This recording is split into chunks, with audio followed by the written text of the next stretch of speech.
یا عظیم the great one, اے بڑے بزرگ، یا رب تو ہی مقبول دعا کا سمیع علیم ہے، اور تجھ سا تو کوئی بھی نہ شفیع و عظیم ہے۔ اعوذ باللہ السمیع العلیم، بسم یا عظیم رب العالمین۔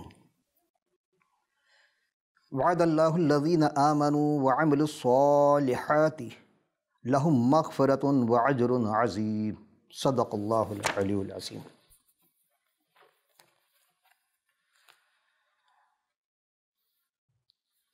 حقیقی عرفان میں آپ تمام سامعین و ناظرین کی خدمت پر سلام اور خوش آمدید۔ اعزان محترم، تمام تعریف و حمد و ستائش اس رب العالمین کے لیے، اس عظیم المرتبت ذات کے لیے ہے جو پورے کائنات کا خالق و مالک ہے۔ شکر گزار ہوں کہ اس نے آج ہمیں ایک نئے عنوان کے تحت اپنے ذکر کے لیے دوبارہ ہمیں حاضر کیا۔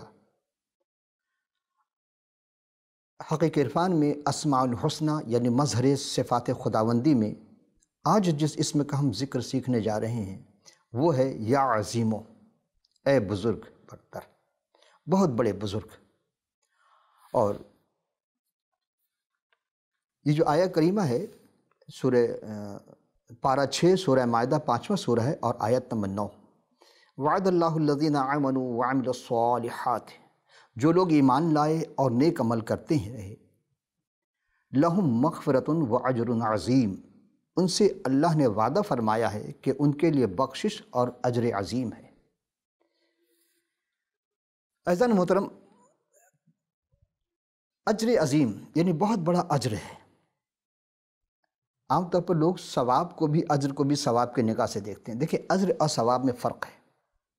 ثواب انسان لالچ کے تحت کرتا ہے اور اجر میں کوئی لالچ نہیں ہے، وہ خالصتاً اس خدائے وحدہ لا شریک کے لیے کی جاتی ہے۔ عزیزم، ہم دیکھتے ہیں کہ پورے قرآن شریف میں یہ جو اسم صفات الہیہ عظیم ہے وہ تقریباً 85 مقام پر اور کتاب مقدس میں 32 مقام پر ہے۔ چونکہ اس کے لیے مختلف الفاظ استعمال ہوئے ہیں، لیکن عظیم جہاں آیا ہے وہ ہے 32، اور اس کا جو مادہ روٹ ہے وہ عظم ہے، عین ظا میم۔ فیروز اللغات صفحہ 898 کے مطابق عظیم کے معنی عربی صفت میں ہے کہ بڑا، کلاں، بزرگ، سخت اور نہایت۔ ہم جس عظیم کا ذکر کرنے جا رہے ہیں اس کو کیسا ہونا چاہیے اور اس کے متعلق ہم کیا معلومات سیکھنا چاہتے ہیں۔ جس عظیم کے بارے میں کہہ رہے ہیں وہ نقلی نہیں بلکہ وہ اصلی عظیم ہے۔ اور عزیزم، عظیم کیا کسی کا نام عظیم ہونے سے وہ عظیم ہو جاتا ہے؟ ہرگز نہیں، بلکہ عظیم کو خود پروردگار جو عظیم ہے وہ جس کو چاہتا ہے عظیم کرتا ہے۔ اور عظیم جو ہوتا ہے وہ خود غرض نہیں ہوتا ہے، بے لوث ہوتا ہے۔ عظیم عارضی نہیں بلکہ دائمی ہوتا ہے اور وہ ایک ہی ذات ہے۔ اسی طرح ہم دیکھتے ہیں کہ ایک لفظ ہے عظیم الجثہ، عظیم الجثہ، یہ عربی صفت میں آتا ہے، اس کے معنی موٹا، فربا، یا جس کے قد و قامت بہت بڑے ہوں۔ اسی طرح عظیم الشان، اس کے 2 معنی ہیں عربی میں، ایک ہے بڑی شان و شوکت والا اور دوسرا ہے کہ قدر والا، بہت بڑا یا طاقت والا، رتبے والا، اس کے لیے بھی استعمال ہوتا ہے۔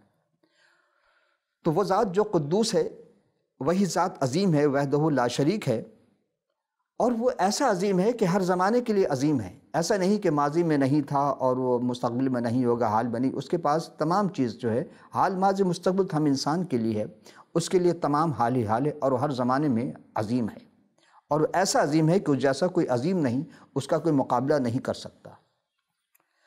ایسا ہم دیکھتے ہیں کہ عظیم جب وہ چاہے جس کو چاہے عظیم بنا دے، جو عظیم ہوتا ہے وہ عظیم ادنا کو عظیم بنا دیتا ہے، اور وہ یہ اپنی اپنی قسمت ہے، اپنے اپنے مقدر کی بات ہے۔ یہاں غور کرتے ہیں کہ زبور ہے 95 اور اس کی آیت نمبر 3 ہے، اس کو ہم 2 زبان میں آپ کی خدمت میں پیش کرنا چاہتے ہیں۔ پہلے ہم آپ کی خدمت میں اس کے جو عبرانی الفاظ ہیں وہ پیش کرتے ہیں کہ الگدول یاہوے املکا گدول الکل الوہیم، الوہیم کے معنی وہ ذات جو خدا کے استعمال ہوتا ہے، اور گدول کے معنی ہے عظیم، جس کا ترجمہ یہ کہ کیونکہ خداوند خدائے عظیم ہے اور سب الہوں پر شاہ عظیم ہے۔ سب الہ سے مراد یعنی کہ جو جس کی پرستش کرتا ہے، کوئی درخت کی کرتا ہے، کوئی سورج کی کرتا ہے، کوئی چاند کی کرتا ہے، کوئی دریا کی کرتا ہے، کوئی سانپ کی کرتا ہے، کوئی گائے کی کرتا ہے، یعنی جس سے جو ڈرا اس کو وہ عظیم سمجھ لیتا ہے، اس کو خدا مان لیتا ہے، لیکن نہیں، وہ وحدہ لا شریک جو ان سب کا خالق و مالک ہے وہ عظیم ہے۔ زبور 111 اور آیت نمبر 2 کہ خداوند خدا کے کام عظیم ہے، جو اس میں مسرور ہیں ان کی تفتیش میں رہتے ہیں۔ اب تفتیش سے مراد کہ وہ جستجو کرتے رہتے ہیں کہ اپنے خالق سے، اس عظیم ہستی سے کیسے رابطہ ہو۔ ہر زمانے کے لوگ کی جستجو یہی ہوتی ہے۔ ہم بھی چلتے ہیں زبور 147 کے 5ویں آیت میں کہ ہمارا خداوند بزرگ اور قدرت میں عظیم ہے، اس کے فہم کی انتہا نہیں۔ انسان کی سوچ جہاں ختم ہو جاتی ہے وہاں سے انبیاء کا سوچ کا آغاز ہوتا ہے، اور انبیاء کی سوچ جہاں ختم ہوتی ہے وہ وحدہ لا شریک کا سوچ ہے۔ وہ چیز عطا کرتا ہے کہ اس کی فہم تک اس کی کسی کی رسائی نہیں ہو سکتی۔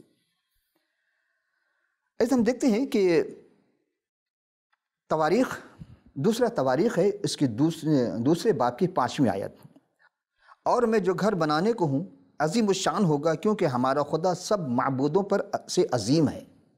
یہ ہے لفظ جو ہے یہ جناب داؤد علیہ السلام جو تھے انہوں نے استعمال کیا تھا، اور جو گھر بنانے والے تھے اصل میں جناب داؤد جو تھے وہ خدا کی نگاہ میں بہت برگزیدہ تھے اور خدا سے غیرت مند تھے، اور جناب داؤد ہی وہ ہستی ہے جسے خدا نے چنا تھا، اپنے خاص کام کے لیے مسح کیا تھا۔ ہم یہاں آپ کی خدمت میں ایک لمحہ فکریہ دے رہے ہیں کہ دعویٰ تو سب کرتے ہیں کہ جی ہمارے پاس تمام انبیاء کے نام ہیں، لیکن نہیں، ایسا نہیں ہے۔ آپ قرآن میں 50 سے زیادہ انبیاء کا نام نہیں گنا سکتے، اور ہمارے پاس جو کتاب مقدس ہے اس میں تمام انبیاء کے نام ملیں گے کہ تو ہزاروں پر شفقت کرتا اور باپ دادا کی بدکاری کا بدلہ کے بعد ان کی اولاد کے دامن میں ڈال دیتا ہے، جس کا نام خدائے عظیم یا قادر رب الافواج ہے۔ نیکی کرتے ہیں تو نیکی کا صلہ بھی خدا دیتا ہے، بدی کرتے ہیں تو بدی کا بھی خدا ہی دیتا ہے، اس کو سزا ہو جو بھی اس کی نگاہ میں ہے۔ وہ غفور رحیم ہے، جس کو چاہے معاف کر دے، جس کو چاہے پکڑ لے۔ یہاں ہم آپ کی خدمت جناب داؤد جو تھے ان کے ایک کہاں سے ان کا سلسلہ چلتا ہے میں چند ساتھ میں آپ کی خدمت میں پیش کرتا ہوں، توجہ کا طالب ہوں، اور میں جناب آدم سے سلسلہ شروع کر رہا ہوں۔ آدم کے جو 2 بیٹے تھے حابل قابل کے بعد خدا نے ایک اور بیٹا عطا کیا جو جناب آدم علیہ السلام کے ہم شکل تھا، اس کا نام سیت کا بیٹا انوس کا بیٹا قینان کے بیٹا محلل اور محلل کا بیٹا یارد کے بیٹا حنوک کے بیٹا متسلہ کے بیٹا لمک، اور لمک کے بیٹا نوح۔ اور خدا نے نوح کو 3 بیٹے عطا کیے تھے، سم جس کو عام زبان قرآن میں یا مسلم ہسٹری میں اس کو سام کہا جاتا ہے، الف سے لیتی، جبکہ سم ہے، اور دوسرا حام، اور تیسرا یافت ہے، فے تے کے ساتھ ہے، لیکن جب آپ قرآن کے زبان میں جائیں گے تو وہاں ان کے یہاں یافز کہتے ہیں اس کو۔ عزیزو، جناب سم کے جو فرزند ہوئے ان کا نام ہے ارفقسد، اور اس کے بعد ان کا بیٹا صلح کے بیٹا عبر، اور عبر کے بیٹا فلج کے بیٹا رعو کا بیٹا سروج کا بیٹا نحور کے بیٹا تاراح۔ یہ تاراح جو تھے جناب ابراہیم کے والد محترم تھے، اور جناب ابراہیم کو خدا نے 2 فرزند عطا کیے تھے، ایک سارہ کی جو لونڈی تھی جن کا نام ہاجرہ تھا، ان سے اسماعیل ہوئے، اور دوسرا جناب سارہ کی جو خدا نے اولاد عطا کی تھی ان کا نام اسحاق، اور اسحاق کو خدا نے پھر 2 بیٹا عطا کیا تھا، ایک عیسو اور دوسرا اسرائیل یعنی یعقوب نام تھا۔ عزیز ہم یہاں غور کرتے ہیں کہ جناب یعقوب یعنی جس کو اسرائیل کہا جاتا ہے ان کو خدا پروردگار نے 12 بیٹے عطا کیے تھے۔ پروردگار عالم نے ان کے جو اولاد ہیں وہ 4 سے ہوئی تھیں، 2 کنیز تھیں اور 2 جو تھیں وہ زوجہ تھیں ان کی۔ پہلے جو ہے لیت جو تھیں ان سے خدا نے 6 بیٹے دیے ان کو، روبن، شمعون، لاوی، یہودا، اشکار، زبولون، اور ایک بیٹی تھی دینا، اور دوسری جو زوجہ تھی راخیل، ان سے جناب یوسف اور بنیامین ہوئے۔ اور راخل کی جو لونڈی تھیں بلہا، ان سے جو 2 بیٹے ہوئے، ایک کا نام دان اور دوسرے کا نفتالی۔ اسی طرح لیہ کے جو لونڈی تھی زلفا، ان سے بھی خدا نے 2 بیٹے دیے ان کو، ایک کا نام جد اور دوسرے کا نام عاشر۔ لیکن ہم چونکہ جناب داؤد تک جائیں گے تو داؤد جو تھے جناب یہودا کے نسل سے تھے۔ خدا نے یہودا سے جو نسل دی، یعنی یہودا کے نسل میں جو آئے، ان کا بڑا بیٹا تھا فارس، فارس سے حسرون، حسرون سے رام، رام سے امنداب، امنداب سے نحسون، اور نحسون سے سلمون، اور سلمون سے پھر بعیس پیدا ہوئے، اور بعیس سے عبید، عبید سے یسی، اور یسی کے سب سے جو بیٹے تھے داؤد، جنہیں مسح کیا گیا تھا خدا کے حکم سے، اور خدا نے ان کو چنا تھا۔ اور یہ خدا کے وہ سورما تھے کہ ان پہ 2 طرح کی چیزیں تھیں ان کے پاس تھی، ایک تو قوت تھی، طاقت تھی، دوسری خدا نے ان کو نبوت دی تھی۔ اور اتنی طاقت تھی کہ انہوں نے اپنے زمانے میں جو سب سے بڑا سورما تھا جالوت، جیل جولیت کہتے ہیں لیکن قرآن میں اس کو جالوت کر کے کہتے ہیں، اور اسے انہوں نے فنا فی النار کر دیا۔ جاتی جولیت ہی وہ شخص تھا جس کو قرآن میں جالوت کہا جاتا ہے، اور داؤد اس وقت بہت بچے تھے، لیکن ہمت خدا نے وہ دی تھی، وہ حوصلہ عطا کی تھی کہ خدا نے انہی کے بیٹے کا نام سلمان ہوا۔ اور جناب داؤد خدا کی نگاہ میں بہت برگزیدہ تھے، اور داؤد یہ چاہتے تھے کہ ایک صندوق تھا جس کو عہد کا صندوق کہا جاتا ہے، قرآن میں اسے سکینہ کے نام سے یاد کیا جاتا ہے، اور یہ ہے سورہ بقرہ کی آیت نمبر 248 کے مطابق تابوت فی السکینہ کے نام سے ہے۔ میں پھر کبھی، چونکہ ابھی ہمارا یہ موضوع نہیں ہے، میں پھر کسی اور گفتگو میں آپ کو تابوت سکینہ کے بارے میں بتائیں گے کیا ہے۔ تو یہ جو جناب داؤد تھے یہ بہت فکر مند تھے، عہد کا صندوق ان تابوت فی السکینہ، اس کی بڑی فکر تھی ان کو، اور یہ ہیکل بنانا چاہتے تھے، لیکن خدا نے کہا تو نہیں بنائے گا بلکہ تیرا بیٹا سلمان بنائے گا۔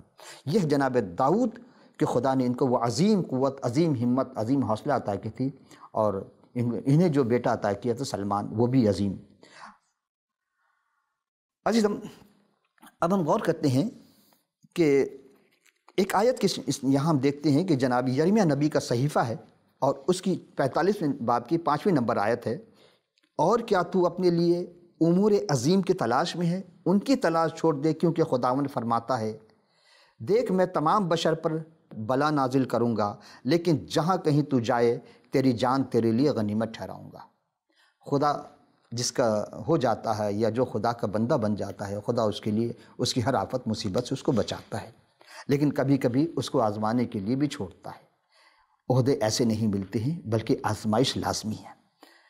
ایسے ہم دیکھتے ہیں ملاکی ایک صحیفہ میں ہے کہ اس کے پہلے باب کی 14ویں آیت ہے، لعنت اس دغا باز پر جس کے گلے میں نر ہے، پر خداوند کے لیے عیبدار جانور نظر گردانتا ہے، کیونکہ میں ہوں اور قوموں میں میرا نام محیب ہے، رب الافواج فرماتا ہے۔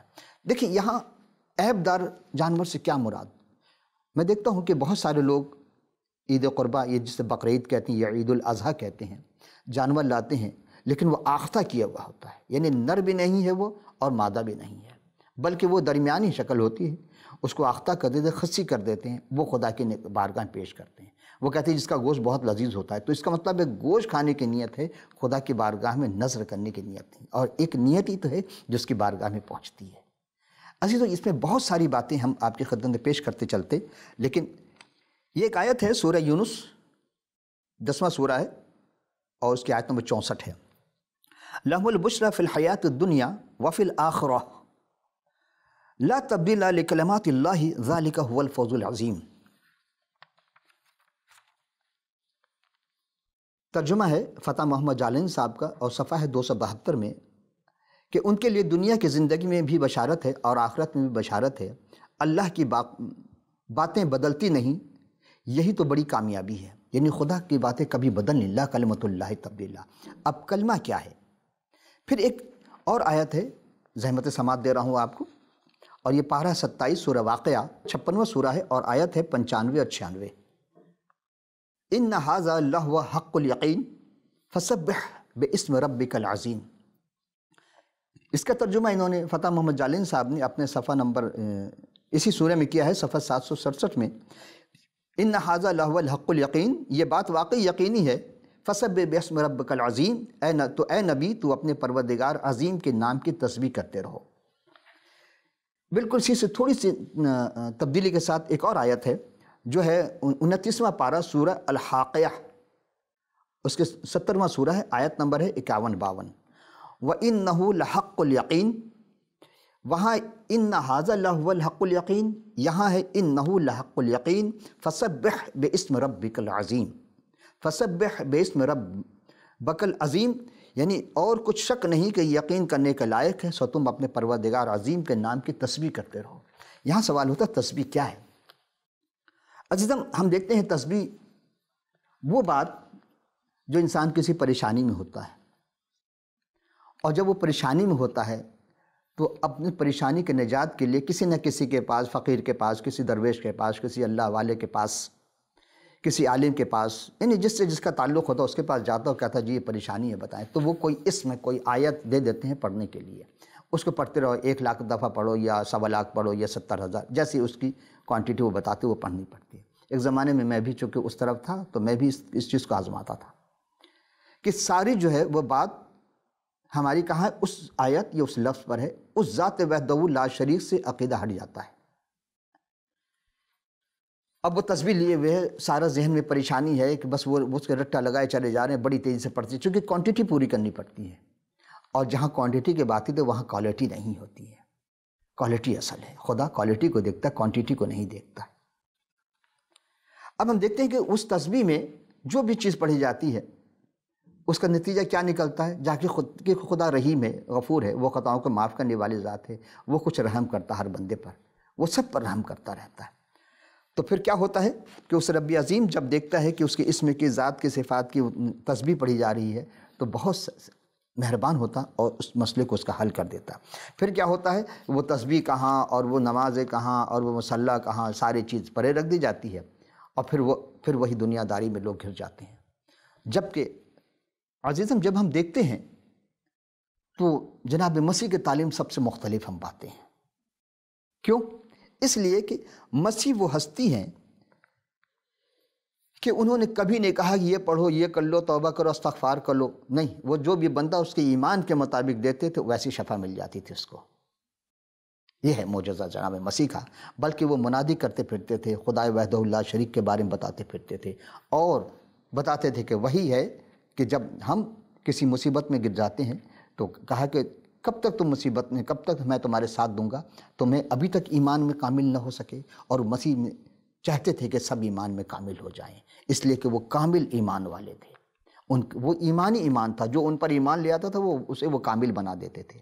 شروع میں تو دشواری ہوگی، لیکن آگے چل کر خدا نے ان 12 شاگردوں کو وہ توڑ عطا کیا، وہ چیزیں بخشی جو پھر کسی کو نہیں۔ عزیزم آپ کا بیٹھنا عظیم، جب ایک کنویں پر بیٹھ گئے اور ایک سامری سے کہا، عورت سے کہا، پانی مانگا پینے کے لیے، تو اس نے کہا کہ تو یہودی ہے، تو اسرائیلی ہے، بھلا اس لیے کہ لوگ سامری لوگ ان کو پسند نہیں کرتے تھے، لیکن آپ نے کہا کہ تو اگر ہم سے پانی مانگتی تو میں تجھے زندگی کا پانی دیتا، اور آپ نے اسے ابد زندگی کا پانی مہیا کیا، آپ نے اس کے زندگی کے وہ راز افشا کر دیے جو اس کے شوہر سے متعلق تھی۔ وہ چونک جاتی، وہ اپنی آبادی میں جاتی، بلا کر لاتی، اور کتنے لوگ اس طرح ایمان لاتے ہیں۔ آپ پر ایمان لانے والے ہر زمانے میں غریبی تھے اور غریبی ہوں گے، اور اس پانی سے آپ نے اس کو ابدی نجات بھی بخشی، اور یہ واقعہ آپ اگر جاننا چاہتے ہیں تو یوحنا کی انجیل میں آپ کو مل جائے گا۔ اسی طرح عزیزم ہم دیکھتے ہیں کہ ایک چھوٹے سے قد کا محصول لینے والا سردار زکئی اس کا نام تھا، اور کسی نے گھر پہ دعوت دی، اس گھر میں اس پہنچنے پر زکئی نے کیا کیا کہ اپنے مال میں سے آدھا مال غریبوں کو بانٹ دیتا ہے، اور جس نے اسے ناجائز لیا تھا اس کا چوگنا عطا کرتا ہے۔ یہ مسیح کا کمال ہے، یہ آپ کے ذات عظیم مرتبت ہونے کی شان ہے کہ جہاں اسی بہانے جناب مسیح نے ایک عظیم جملہ فرمایا تھا، ابن آدم کھوئے ہوئوں کو ڈھونڈنے اور نجات دینے آیا ہے۔ عزیزو آج ہمیں بھی نجات کی ضرورت ہے، ہم بھی کھوئے ہوئے ہیں، کہاں کھو گئے؟ دنیا کے بھیڑ بھڑکوں میں، دنیا کے رنگینیوں میں، لیکن عزیزو آ جائیں اس ہستی کے پاس۔ عزیزم آپ فرماتے ہیں کہ آخر تک وفادار رہے، گویا کہ تم نے سب کچھ پا لیا، اور وہ آخر تک آپ کے ساتھ رہیں گے۔ یہی وہ ہستی ہے، سبحان اللہ، کیا کہنا اس عظیم سوار کا، کہ جب آپ جس کتاب میں ہے کہ وہ آئے گا گدھے پر، اور ایک جوان گدھے پر سوار ہو کر، اور جناب مسیح گدھے پر سوار ہو کر آئے، ایک خر پر سوار ہو کر آئے۔ لیکن عزیزو، آپ اس عظیم کے بارے میں جاننے کے لیے غور فرمائیے کہ ہمارے پاس کیا ہے، کیسے جان سکتے ہیں، ان سے کیسے رابطہ کر سکتے ہیں، کہ جس کا سونا عظیم، کیسا عظیم کہ طوفان، کشتی جو ہے وہ طوفان میں گر چکی ہے، اب کشتی ڈاواڈول ہے، کسی وقت بھی غرق ہو سکتی ہے۔ ملح پریشان ہو گئے، ساتھی پریشان ہو گئے، جگایا جناب مسیح کو جا کر، آپ کا جاگنا عظیم۔ اور جاگنے کے بعد آپ نے کیا کہا؟ جاگنے کے بعد آپ نے اس طوفان کو ڈانٹا، ہوا کو ڈانٹا، ہوا بھی رک گئی، پانی بھی تھم گیا، ہوا بھی تھم گئی، ساری چیز اپنی جگہ بالکل سکون طاری ہو گئے۔ تو آپ سوچیں کہ جس کے قبضہ قدرت میں اتنی ساری چیزیں ہوں کہ پانی پر کنٹرول، آپ پانی پر چلتے ہوئے آئے، پانی پر کوئی نہیں چل سکتا، لیکن جناب مسیح نے پانی پر چل کر دکھایا۔ کتنی عظیم ہستی۔ عزیزو، آپ غور کریں گے کہ ذکر اس کی عظیم ہمت کا، کہ ظلم سہتا رہا جو ہنس ہنس کر، اور جس کے ماتھے پہ بل نہیں آیا جو تھا صبر عظیم کا پہ کر۔ یہ واحد مسیح ہیں کہ جب ان کو گرفتار کر لیا جاتا ہے، بہت ساری تکالیف دی جاتی ہے، اور آپ کو مصلوب کر دیا جاتا ہے۔ سورہ بقرہ آیت نمبر 210 میں ہے کہ کیا یہ لوگ اس بات کے منتظر ہیں کہ ان پر اللہ کا بادل کے سائبان میں نازل ہوا، یعنی خدا بادل کے سائبان میں اپنے فرشتوں کے ساتھ اتریں گے، اور تمام کام کر دیا جائے گا، اور سب کاموں کے رجوع کے لیے خدا ہی کی طرف سے ہوگی۔ تو اب سوچیں کہ قیامت میں آسمان سے کون آئے گا؟ خدا تو جسمانی لباس میں نہیں آ سکتا، تو تھا نہ کوئی جو جسمانی لباس میں آیا تھا، یعنی جناب مسیح جو آسمان پہ گئے وہی آسمان سے آئے گا۔ 30واں پارہ ہے، اما یتساءلون عن النبأ العظیم الذی ھم فیہ مختلفون کلا سیعلمون ثم کلا سیعلمون۔ یہ 4 آیتیں ہیں۔ یہ لوگ کس چیز کے نسبت ایک دوسرے سے پوچھتے ہیں، یعنی سوال کرتے ہیں؟ کیا اس بری خبر کے نسبت جس میں اختلاف کر رہے ہیں؟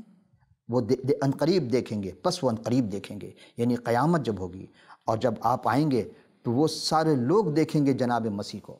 کس طریقے سے؟ اب ہم آپ کی خدمت میں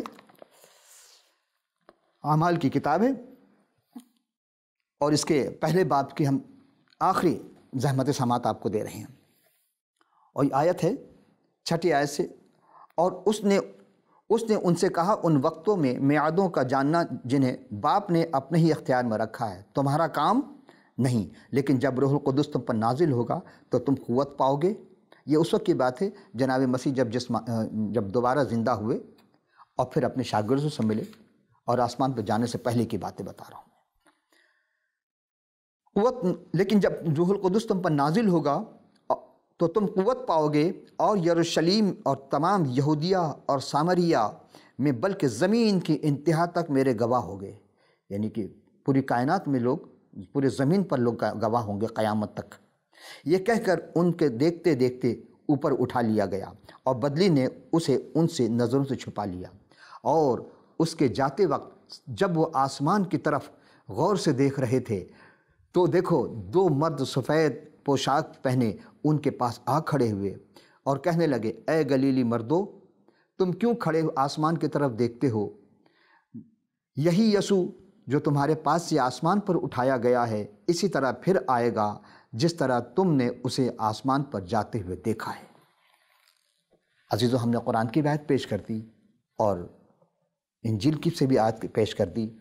اب ہمارا یہ کام اتنا ہے کہ ہم غور کریں، اس کتاب مقدس سے استفادہ حاصل کریں، اس کو مطالعہ کریں، چونکہ یقین کی منزل 4 طرح کی ہوتی ہے۔ عزیزم، کیا ہم ایمان سے یقین کے منزل پر ہیں کہ ہم مسیح کو، جناب یسوع المسیح کو آتے ہوئے دیکھ کر کے ان پر ایمان، اس وقت آنے سے پہلے ہم ایمان نہ لے آئیں، چونکہ جب آئیں گے تو عدالت کا دن ہوگا۔ اس عظیم ہستی کے بارے میں آپ کوئی بھی سوال آپ کے ذہن میں ہو تو آپ ہمیں اسکائپ پہ ٹیلی فون کے ذریعہ یا ای میل کر سکتے ہیں. ہم آپ کے سوال کے منتظر ہوں گے. آئندہ نشست کے لیے پھر حاضر ہوں گے. اس وقت تک کے لیے اجازت. خدا حافظ و ناصر.